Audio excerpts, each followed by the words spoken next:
sort of thing. All right, tonight we're in the 8th chapter of Hebrews. Have I missed anything else? I sure hope not. We shouldn't, I hope tonight, be too long. Most of you are exhausted and weary over our missions conference last week, although it was such a blessed time. I can't think of a more wonderful time that I've ever enjoyed in the presence of the Lord than last week.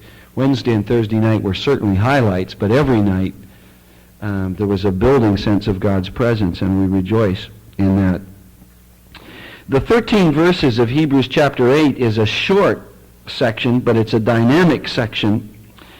In its larger relationship, we're talking about the 8th chapter, verse 1, through chapter 10, verse 18. I think maybe I should, because of the taping, keep this thing with me, all right? So that this is the larger section that we begin, and it is the concluding section of the teaching portion of the book. You remember that I told you one way if you want to be a Bible scholar and impress people with what you know about Hebrews, just remember that up through chapter 10 we are learning about what Jesus is and all about Him, excellent, more excellent and superior, and the key word is superior to the angels and prophets and the old covenant and so forth and so on, the old priesthood. But then in the last 3 chapters, we are dealing with having therefore such a high priest, let us therefore. And so that the division becomes one of learning about Jesus, and you might say all that we have going for us. The first chapters are really trying to explain to us all that we have going for us in Christ. Better covenant, better priesthood, mediator, more surety, all of these wonderful things. And then we will get to, following the teaching section, we will get to the exhortation section, which is now on the basis of this. Let your brotherly love continue, and see that this is in your life, and so forth. So we're still in the teaching section, and this is the last of the teaching section here, chapter 8, verses 1 through chapter 10 and verse 18. And this is the passage, the concluding passage, which deals with Christ in the heavenly sanctuary. And this is the passage that really the book of Hebrews is most known for.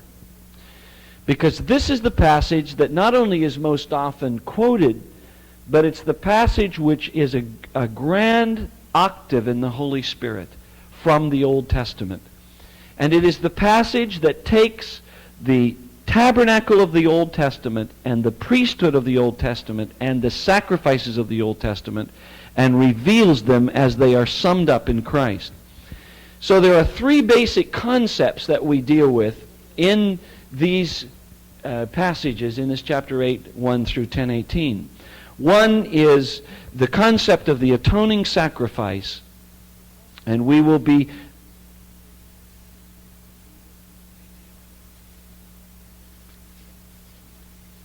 secondly, the priestly ministry.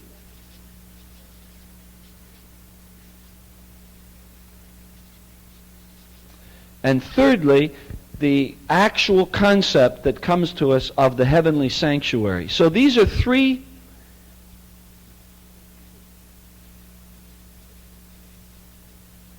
the 3 concepts we will be dealing with. And again, you can see these are all octaves of the actual study of the Old Testament. In fact, when I teach the tabernacle to our Omega College students, and incidentally, let me just say a word. I think there are a couple, perhaps, people who are interested in Omega from our body, and the Omega School begins next week. If God's speaking to you about a full-time commitment to learning the Bible and really doing it seriously, this is a way to do it. The Omega program is based on an 8 o'clock till 12 o'clock day, so our students, many of them work full-time. And God has just provided us with a new dormitory facility in a miraculous set of circumstances in San Jose. And so this is a wonderful way to learn the Scriptures in a very serious way, those of you who are able and who are really serious about scriptural study. But when we study the tabernacle, we use a 3-book series by a man by the name of Slimmings, and I would recommend that book to you. I think I've talked to you about it before. C.L. Slimmings, S-L-E-M-M-I-N-G-S is the name. And it's what you call a trilogy. In other words, it's 3 paperback books. The first book is called Made According to the Pattern, and that's a book about the Old Testament sanctuary. It's a whole book on the sanctuary. The second book is called Thus Shall They Serve, and that's a book about the priestly ministry and how it foretells from the Old Testament about Jesus. And the third book is a book about the sacrifices, and I've forgotten the exact title of that book, but it's a whole book given to the sacrificial system. And you remember there were 5 basic sacrifices. There were many ramifications of them, but there were 5 basic sacrifices. So you see, when I say these are the 3 elements that we're dealing with in Hebrews, it's interesting because these are the 3 basic elements that we deal with in the Old. And of course, we're going to find out in this passage in chapter 8 that the Old is but a shadow. But it's still important that we see the concept of these 3 as they emerge. Now, I'd like you to look to the first 2 verses of Hebrews 8, and I'm going to take some time on these verses because each word becomes important for a very specific reason, and I think you'll see this as we move through it tonight in this study.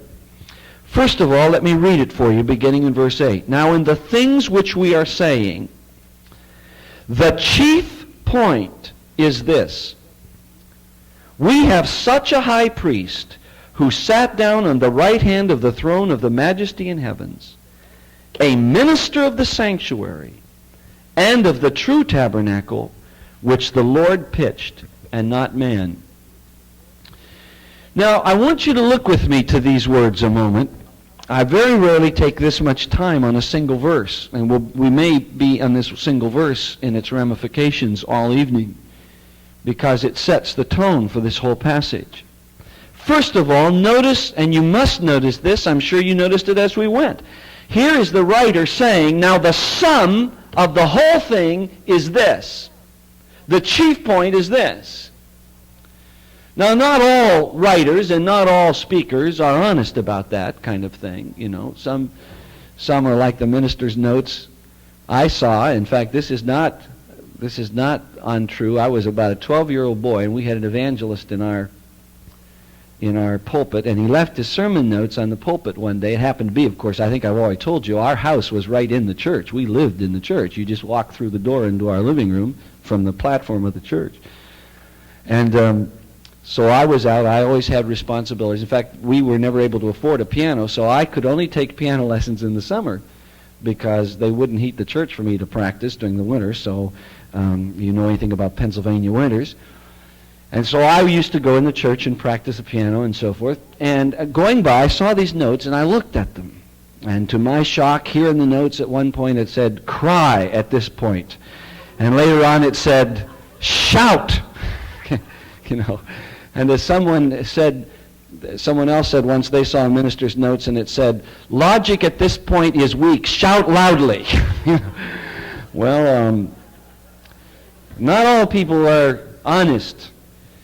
But when the writer to the Hebrews says, look, everything I've been saying to you up to this point really can be summed up in this one thing, then you better take notice of what he's saying, because obviously it's pretty important.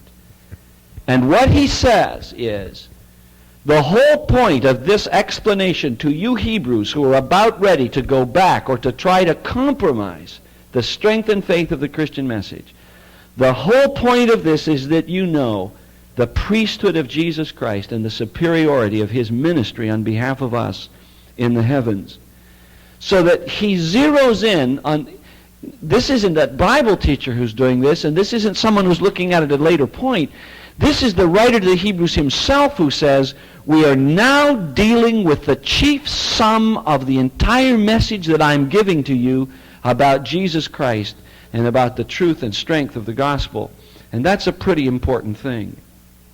One of the things, of course, that he brings us to in this passage, and I'll make just this one introductory comment about this first point, the sum, that the chief point is this. One of the dangers, and it certainly was a danger in the Roman world, is trying to make an eclectic hodgepodge of everything religious and putting it all together. There's a big name for this. It's called syncretism. And it's the most tragic tendency that I see today. And it was very true in the Roman world. You see, the Roman worlds never destroyed any gods. When they conquered a land, they just adopted the gods of that land.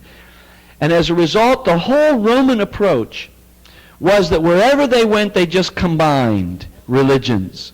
And this concept of syncretism is something I see so present in the church world today. And this is what the Hebrews were trying to do. The Hebrews were trying to say, well, we're Jews, and we have the law, we'll keep the law, and we'll keep the synagogue, and we'll keep these practices, and we'll add on to these practices Christ and the message of the gospel, and so forth and so on. And this is the tendency that we see today in so many circles. In fact, of course, the combination of Christians with astrology and with Scientology and with all of these kinds of Eastern thoughts and blending them together so that they all are mixed into one point, you see. And the message of the book of Hebrews to these Jews was, you cannot do that. You reject Christ when you try to mix in all of these other things with Christ. And so the writer to the Hebrews is saying, the chief point of all of the teachings that we've brought to you to this moment, the chief point of this is that you see the centrality and superiority and absolute singleness of Jesus Christ. Now, in the next line he says, we have such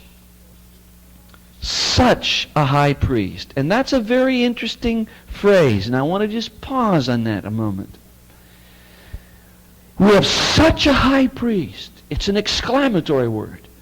Now I want you to go back with me to the verse that I was not able to finish in our last lecture, because this such a high priest is an exact octave of the words in chapter 7, verses 26 and 7. Here he says, for such a high priest became us, holy, guileless, undefiled, separated from sinners, made higher than heavens, who needeth not daily like those high priests to offer up sacrifices for his own sins and then for the sins of the people. For this he did once for all when he offered up himself. Now look at this description of him. First of all, I love this phrase in the 26th verse of the 7th chapter. Such a high priest as what? Such a high priest as became us. What a wonderfully impressive word that is. In other words, such a high priest that was suited to us. That's really what the word means in the Greek. A high priest who was perfectly matched, perfectly suited for us and for our needs. And then you see the description. The first word actually in the Greek, hosios, is loving. And it's from that beautiful concept of full loving kindness. Doesn't that suit us? Doesn't that become us? Secondly, he's noble, which means free from basement and especially malice. Generous, noble spirit toward us. Again, remember now the word suit doesn't mean, the word become us doesn't mean we're worthy of that. Please don't get that connotation. It means what we need, what's perfectly suited to our need, what perfectly becomes us. Loving kindness, noble, free from any base or malice. Thirdly, undefiled. And that's an interesting word, and I haven't time to trace it for you in the Greek, but it's the same word that Paul uses, or rather that Peter uses when he talks about our inheritance being in heaven undefiled. And it's the exact opposite of the word when we talk about, for example, the Canaan inheritance which the Jews received. It was defiled, it was corrupted, it was compromised, it faded, it was like anything of this earth. It could be touched, it could be affected, it could be taken by conquest, it could be diseased, it could be problematic. But this high priest is totally undefiled. And again, how much that is for us. He is set apart from sinners, and this doesn't mean above us in the sense of being untouchable. It means he is set apart or has completed his activity when he was hemmed in by sinful men in his life. He is set apart or set above that experience. His victory, in other words, he is completed. Each of those phrases, such a priest as this. Another thing that I think of when I think of such is to back up a little further when you're saying such a priest and say, well, how has he been described in the book as a whole? In other words, the phrase, we have such a priest, automatically, especially when he has said, now the whole summation of what I've said is this, that we have such a priest. One thinks of the things we have learned about the priesthood of Jesus and about his ministry with us up to this point. First of all, we've learned that he is superior. He is a priest who has brought total revelation. That's what the first chapter was about. The prophet's message was only partial. The message under the law was a little bit here and a little bit there, and this teacher had a little bit and that teacher had a little bit. But when this one came, this priest has a total revelation of truth. It's not partial, it's not incomplete, it's not guessing, but it's a total revelation.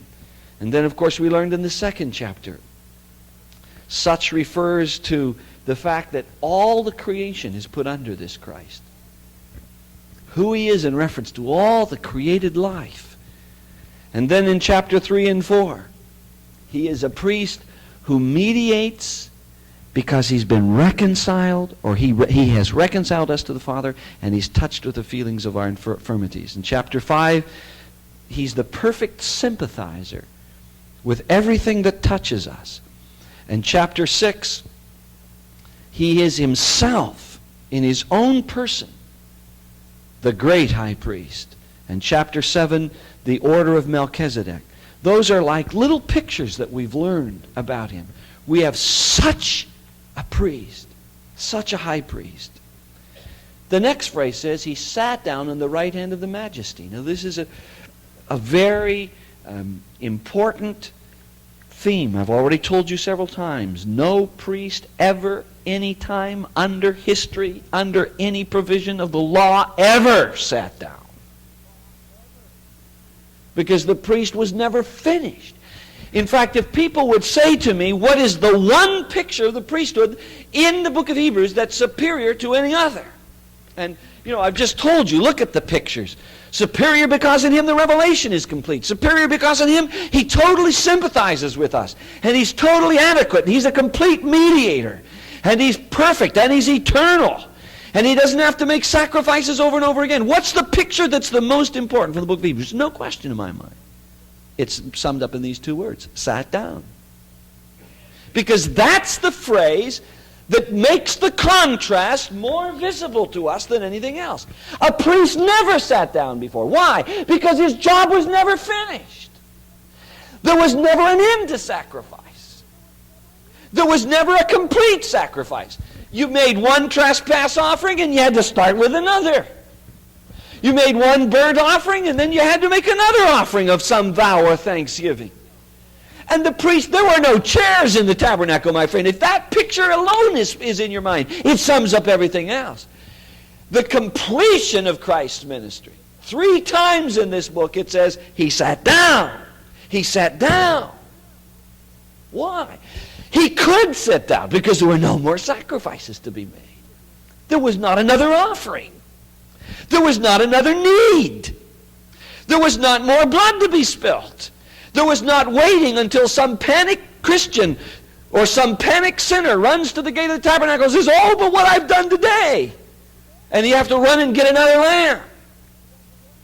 You see, the picture is the most obvious in the book. One sacrifice in the end of the earth, he hath appeared, and by one sacrifice he hath forever put away sin by the offering of himself. So this is a priest who sits down. The word is, it's finished. It's completed. No more blood. No more sacrifice. No more offering. No more offerer coming wondering whether his offering will be received or not. Never again. And I've told you the key thing about the tabernacle. When we studied the tabernacle, I said if you have one picture in your mind from the tabernacle, you'll forever understand grace. And you'll forever understand salvation. If it's not in your mind, you never will. And that is that when the offerer came, the only thing examined was what? The offering, not the offerer. The priest didn't look behind the ears of the offerer to see if his ears were clean. He didn't say, undress and let me see if you have any blemish on you. The only thing that was ever examined was the offering. It had to be blameless. It had to be pure. It could not have a spot or any kind of disease. And even a we think animals with little spots are cute, a little white dog with a black spot over his eye or something. We think that's darling. Well, that kind of an animal will never be accepted. That'd be a perfect sacrifice because it represented Christ. When you understand that, if you just get that principle clear, then automatically you've got the octave coming into the New Testament. What's examined in the New Testament? What's examined in the priesthood of Jesus? The offerer? Never! The offering. And the offering is Jesus, and it's completed. He is both the priest and the offering, and he sits down. Where is he? On the right hand of the Majesty in heaven. His place of exaltation. Now, I tell my students in the book of Acts, when we're studying Acts now at Bethany Bible College in one of my classes there, and I tell them that probably the least understood teaching and the most important teaching in the New Testament is the teaching of the ascension. In a sense, the ascension is more essential than the resurrection in one sense. It certainly is as essential. And yet the ascension is something we pass over, and unless you're in a liturgical church, the Ascension Sunday is never mentioned, the Ascension period is never mentioned, it's just completely passed by. It was absolutely essential that there was a miraculous door through which Jesus left, just like there was a miraculous door through which he came. It was absolutely essential that the earthly appearances of Jesus would end instantly, and not in some gradual wandering out, like gradual hallucinations of Sasquatch or something of that nature that keeps appearing from time to time. It had to end. There was a moment in which he went to the Father and he was no more in bodily presence on this earth. But above that, my friend, the key teaching of the Ascension above all others is that Jesus took into heaven a human body. For the first time in the history of creation, man is now on the right hand of God in the form of the Son. And as a result of the ascension, every man ought to walk with his head high in a whole new concept of what has happened through humanity. That's what the ascension is about. Where is he? He's seated on the right hand of the Majesty. Well, you don't need any syncretism when you got that going for you. You don't have to keep your little talisman and rub your rabbit's tail, You don't have to wear your Scorpios or check your horoscopes. See, there's no sense of blending anything else when you know who he is, what he's done, and where he is. He's in the center of the power of the universe. And he's seated on the right hand of the Father. But there's another picture. We're not through yet, just in his opening two verses, friends. And I'm passing quickly. That word such, just doing a little studying and thinking, of course, it's a perfect octave. Back, the very words are used. We have such a priest. And just thinking of that, that's a whole message. You could just stop right at that. And in fact, the Bible student does. You're going through and we have such a high priest, and your mind stops. Such a high priest. Yes, that's what he's talking about. This is the conclusion of everything he's been saying. What's he been saying about that priest? His character, his provision, his offering, his ministry, who he is, what he's done. There's another picture here. Not only is this the sum that we have such a high priest who sat down on the right hand of the throne of the Majesty in heavens, but he is what? He is a minister of the true tabernacle. This is beautiful. Because the word minister here is one of the neatest words in the Greek language. It's an interesting word, and I have taken much less time with going over any of the original words in this study and tried to just help you with principles. This is a word you need to know. It's the Greek word leitorgos. L-E-I-T-O-U-R-G-O-S or E-S, depending on how you transliterate the Greek into English. But let me tell you about that word a moment. It's the highest word in the Greek language. The leitorgos was a man, generally a wealthy man, who turned his fortune or his wealth to the good of the people. In fact, it's the actual meaning, one of the words, one of the translations of leitorgos is a servant. But meaning a man who serves. The leitorgos was the man, for example, who would give his fortune to providing the great chorus for the city so that the great dramas could be put on. The leitorgos was the man who would build the library. He was the man who would invest in the good of the people, who served. In fact, it's interesting because the word, and it's one of the most, this is a very important word here, L-E-I-T. And if you can just kind of remember, L-E-I is a combination that spells A, or it sounds like A in the English. So you have L-A-I-T. Does anybody know a word that reminds you of? Laity. Okay.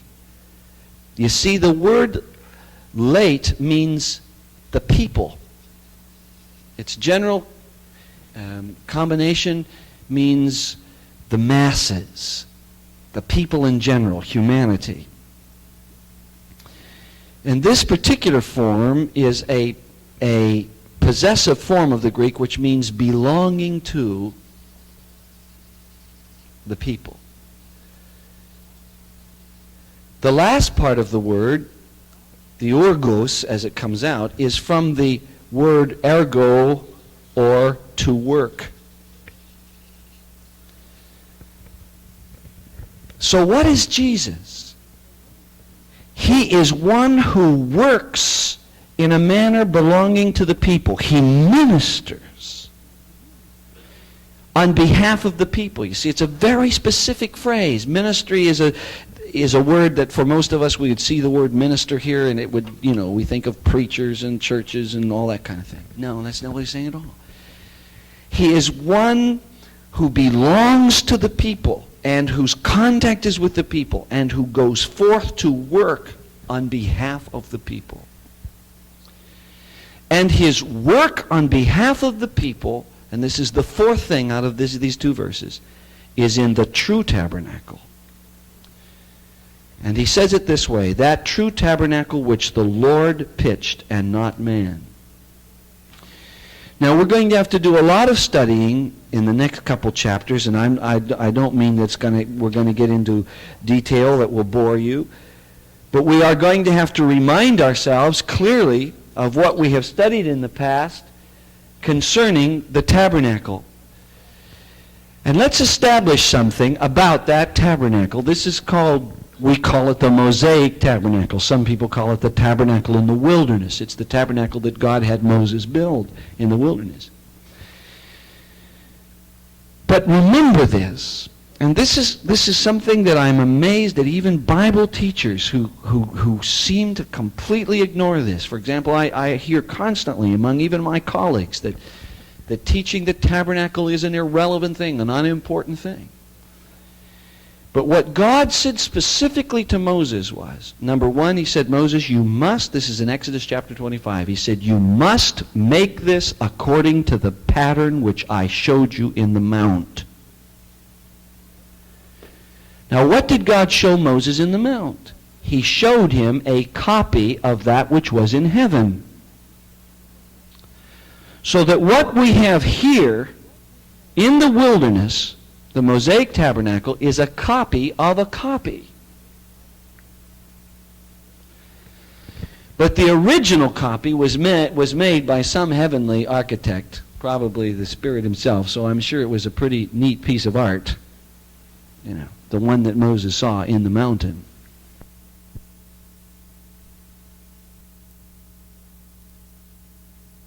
Reproduced that as God commanded him to. And of course, as you know, the reproduction was incredible. I mean, just this tabernacle. I've talked to you about it before. 300 yards of linen, 8 feet tall, 75 feet long, in the middle of a desert. And in the middle of it was this tabernacle itself. Actually, the tabernacle really looked more like this because that particular building was covered outside by a series of skins, so it looked like a tent like this. And then inside that tent was the structure part, which was the tabernacle itself. And it was structured of boards made of shittim wood covered with solid gold. If you can get any picture of what this was like going inside here, can you imagine these 2 walls were solid gold? In the holy place, 3 walls were made of solid gold. And each of the utensils, the showbread and the ark of the altar of incense and the candlestick were all made of gold. And of course the mercy seat and the Holy of Holies. But now what he says is this, in this passage. He says that is a copy of what was, it's a copy of the copy that I showed Moses in the mountain, but what Moses saw on the mountain was a copy of what is in the heavenlies. And that's where the true tabernacle is. Now, some people are bothered by this word true, because true to them means true as opposed to false. But that isn't true. To use a pun. This means true as opposed to the genuine. Not false. For example, we have a Xerox machine in our office. We use it an incredible amount, all of us. When I put a copy on that Xerox machine and the copy comes out, it is a true copy, but it is not the original. It's not the genuine. It is a copy, even though the facts are true and right and everything about it is methodically reproduced. One is a reproduction and one is the original. So we're not saying the true tabernacle in heaven, meaning the one in the wilderness that we talk about here, was false, but that this was a reproduction in a scale that man would understand. Now when you read the book of Ezekiel, chapters 39 on actually, and you read the book of Revelation, and you get this marvelous picture of that true tabernacle which is pitched in heaven. Now I'm sure that when we talk about things like the throne of God. Now the throne of God in this tabernacle became the mercy seat. This was the throne of God.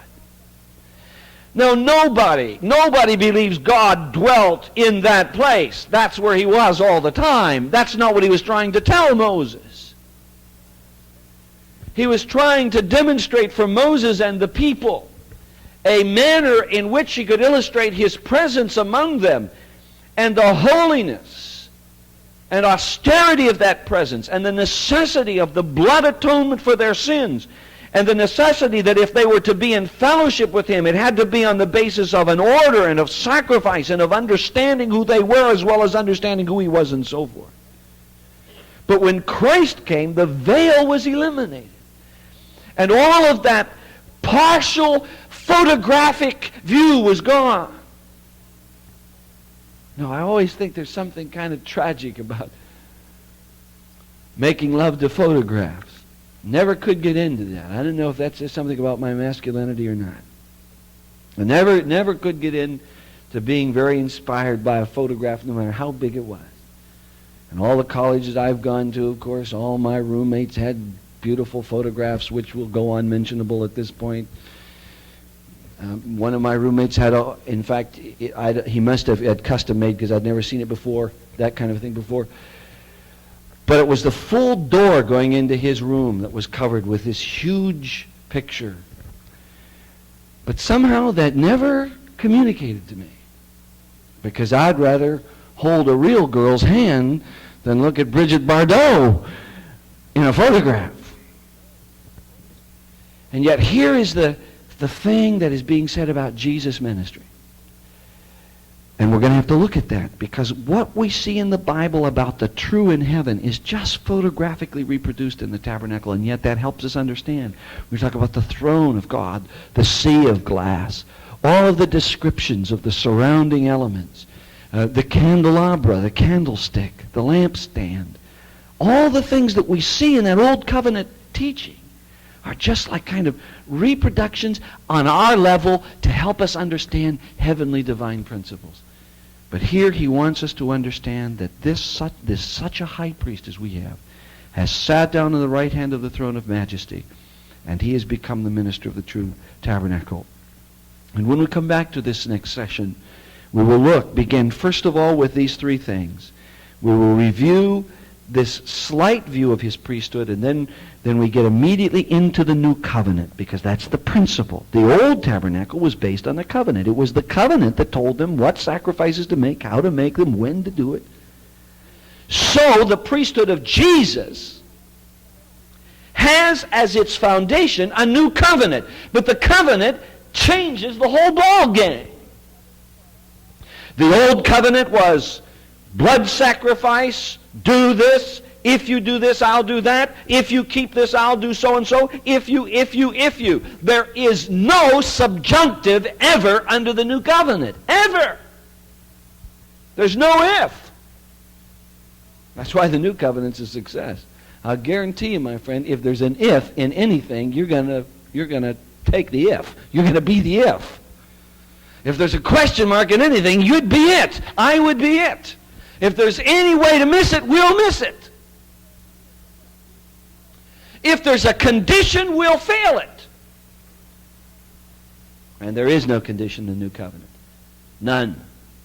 In fact, wonderfully, God had prophesied that through Jeremiah, and that's what we'll look at next week. That's the primary subject we'll talk about next week, is the new covenant. But wonderfully, God, even when the people were worshiping under the old covenant, which said, if you do, I will, if you will, I will, if you will, I will, and the new covenant comes and God says, but I'm going to give you a new covenant, I'm going to write it in your heart, and I will, I will, I will, I will, I will. No ifs! In fact, when you read the New Covenant, Jeremiah was given this passage, entire change. It's inward now, not outward. It's in the heart, not in the performance. It's a whole new attitude, and that new covenant is the basis of his priesthood in heaven, just like the old covenant was the basis of the Aaronic priesthood on earth. So we'll have to look at that. And then we're going to go right into the sanctuary. And this is why many people call the book of Hebrews the Holy of Holies of the New Testament. Because when we move through chapter 9 and through chapter 10, we're going to see Jesus in priesthood ministry as he is not described anywhere else in the Bible. We're going to see pictures, and it's no wonder that Paul has said to these people several times, I wish you weren't as dull as you are. Because you're going to see things in this passage that just beg description. You falter at them unless you have based on this understanding. But in order to get into this passage, it's been important for us tonight to just see why Paul says, now I'm going to sum it all up. And that's right. And the summation of that is based on, what can you say? Stand with me. The summation of this is based on everything that God has taught us about Jesus up to this point. Now I'd like you to bow your heads just before we close, and I want you to take just a few seconds with me, with your heads bowed and your eyes closed. Do you understand why Jesus is seated? Do you understand there's no more offering? No more sacrifice.